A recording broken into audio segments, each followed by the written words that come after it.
एक राजा हाथी पर बैठकर अपने राज्य का भ्रमण कर रहा था। अचानक वह एक दुकान के सामने रुका और अपने मंत्री से कहा, मुझे नहीं पता क्यों, पर मैं इस दुकान के स्वामी को फांसी देना चाहता हूँ। यह सुनकर मंत्री को बहुत दुख हुआ, लेकिन जब तक वह राजा से कोई कारण पूछता तब तक राजा आगे बढ़ गया।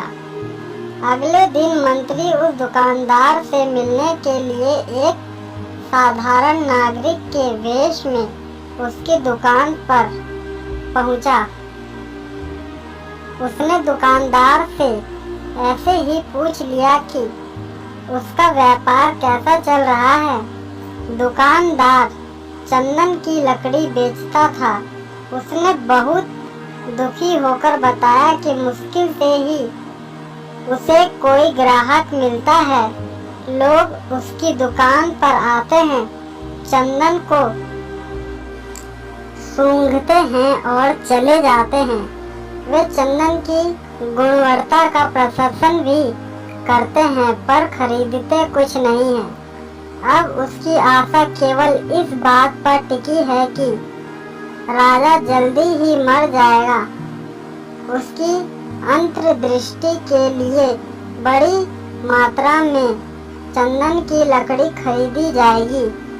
वह आसपास अकेला चंदन की लकड़ी का दुकानदार था, इसलिए उसे पक्का विश्वास था कि राजा के मरने पर उसके दिन बदलेंगे। अब मंत्री की समझ में आ गया कि राजा उसकी दुकान के सामने क्यों रुका था और क्यों दुकानदार को मार डालने की इच्छा व्यक्त की थी।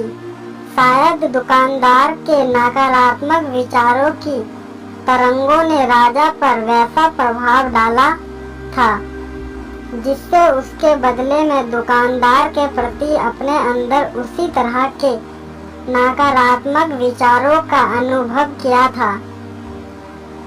बुद्धिमान मंत्री ने इस विषय पर कुछ क्षण तक विचार किया। फिर उसने अपनी पहचान और पिछले दिन की घटना बताते बिना कुछ चंदन की लकड़ी खरीदने की इच्छा व्यक्त की। दुकानदार बहुत खुश हुआ। उसने चंदन को अच्छी तरह कागज में लपेटकर मंत्री को दे दिया। जब मंत्री महल में लौटा तो वह सीधा दरबार में गया, जहां राजा बैठा हुआ था, और सूचना दी कि चंदन की लकड़ी के दुकानदार ने उसे एक भेंट भेजी है। राजा को आश्चर्य हुआ जब उसने बंडल को खोला तो उसमें सुनहरे रंग के शृंग चंदन की लकड़ी और उसकी सुगंध को देखकर बहुत प्रसन्न हुआ। प्रसन्न होकर उसने चंदन के व्यापारी के लिए कुछ सोने के सिक्के भिजवा दिए। राजा को यह सोचकर अपने हृदय में बहुत खेद हुआ कि उसे दुकानदार को मारने का अवांछित विचार आया था। जब दुकानदार को राजा ने सोने के सिक्के प्राप्त हुए तो वह भी आश्चर्यचकित हो गया। वह राजा के गुण गाने लगा, जिससे सोने के सिक्के भेजकर उसे गरीबी के अभिशाप से बचा दिया था। कुछ समय बाद उसे अपने उन कलुषित विचारों की याद आई जो वह राजा के प्रति सोचता था। उसे अपने व्यक्तिगत स्वार्थ के लिए ऐसे नकारात्मक विचार करने पर बहुत पश्चाताप हुआ।